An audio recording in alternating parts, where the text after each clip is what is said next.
Cześć! W tym sezonie w mojej szklarni jeszcze nic nie rośnie. Po prostu nie miałem czasu wysiać nawet pomidorków. Ale dzisiaj troszkę to zmienię. Znalazłem w moim domku kilka, a nawet kilkanaście nasionek fasolki. No i zobaczcie, moczę je sobie tutaj właśnie w szklarni. Mam nadzieję, że coś z nich wyrośnie. No i spróbuję sobie zagospodarować tymi fasolkami ten skrawek, gdzie jak widzicie rosną chwasty. Od kilku już sezonów prowadzę moje grządki w tej szklarni w formie no dig, czyli bez przekopywania. No i jak widzicie, dzisiaj nie używam sztychówki, tylko grabi. Grabiąc tą lekką powierzchnię, eliminuję chwasty, a właściwie jeden chwast, który tutaj się zadomowił w szklarni, jest to powój polny. Zaraz zabiorę się za ręczne wyrywanie tego powoju. Spójrzcie, teraz wyrywanie tej niezwykle inwazyjnej rośliny jest o wiele prostsze. Właściwie teraz to już tylko wyciągam ten powój wraz z korzeniami. I na w taki sposób przygotowanym terenie mam zamiar posiać, nomen omen, również taką pnącą się roślinę, czyli fasolę. Fasolkę posieję w sposób intuicyjny, dodając troszkę ze swoich eksperymentów. Zresztą za chwilę zobaczycie. Powój już praktycznie usunięty. Zobaczcie jeszcze, o jakie tutaj korzonki wyrywam. Takie białe, długie, strasznie niepożądane. No to teraz najwyższy czas na intuicyjne sianie fasolki. Rozpocznę sobie od wydrążenia takich dołków głębokich na około 2 cm, a potem umieszczę w nich fasolki. Ostatni raz siałem fasolki w szkole podstawowej, kiedy na lekcjach biologii pani nakazała przynieść do szkoły fasolki. No i pamiętacie, na takim waciku albo na gazie w takim naczyniu z wodą umieszczało się ziarenko fasoli, ona sobie ładnie kiełkowała, no a potem wsadzało się ją do doniczki z ziemią, no i obserwowało się, jak ona wzrasta. Szczerze powiedziawszy, takie doświadczenia przyrodnicze najbardziej utkwiły mi w pamięci, bardziej niż jakieś regułki, które należało wykuć na pamięć, a potem zapomnieć. No dobrze, ale wróćmy do siania fasolek, bo te najlepiej siać bezpośrednio do gruntu. Przed takim posianiem fasoli bezpośrednio do gruntu najlepiej wymoczyć te ziarenka przez około 8 godzin.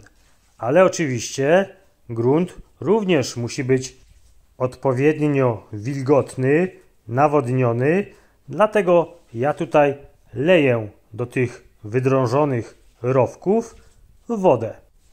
Dzięki takim zabiegom fasolka wykiełkuje w optymalnym tempie.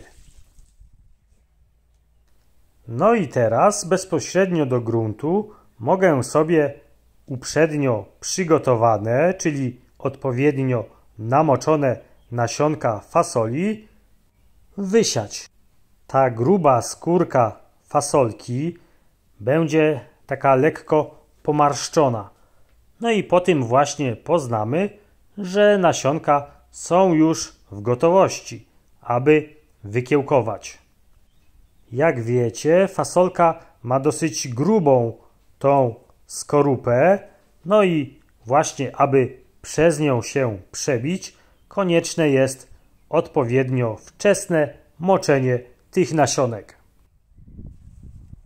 Nic nie stoi na przeszkodzie, aby w jeden punkt, czyli w takim rowku lub też dołku, umieścić więcej nasionek, ale jak widzicie, ja umieściłem tylko jedno, a teraz przykrywam go butelką. Robię to po to, aby nie zbawić tutaj ślimaków, które ochoczo zapewne zabiorą się za młode fasolki, kiedy już wykiełkują i będą miały kilka tych wczesnych listków.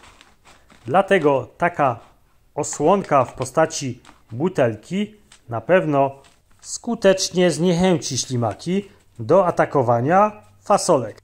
Butelki również zapewnią wilgotny mikroklimat.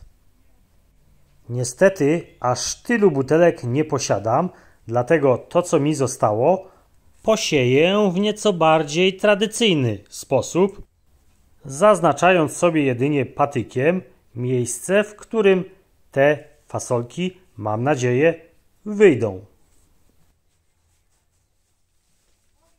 No to teraz usypię jeszcze takie mini wzniesienia w okolicach tych butelek, aby po prostu one się nie poprzewracały, no bo czasem do tej szklarni potrafi wpaść kos czy też szpak, który sobie tutaj zaczyna kopać, no i przy tej okazji potrafi niezły bałagan zrobić. Na koniec jeszcze raz wszystko podlewam naprawdę dużą ilością wody.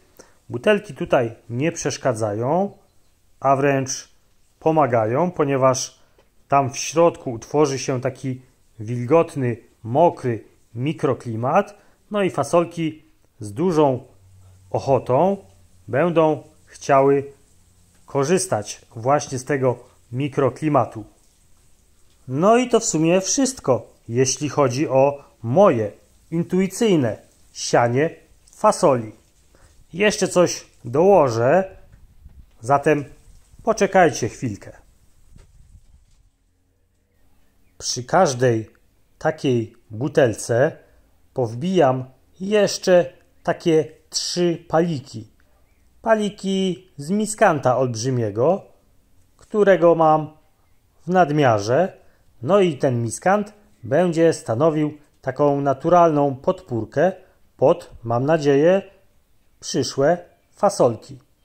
Na razie umieszczę te tyczki tylko przy tej jednej butelce, a kiedy pojawi się coś zielonego, wtedy rozbuduję te stelaże tak, aby tworzyły taki rządek. No to teraz z niecierpliwością czekam na pierwsze zielone listki. Trzymajcie się. Cześć!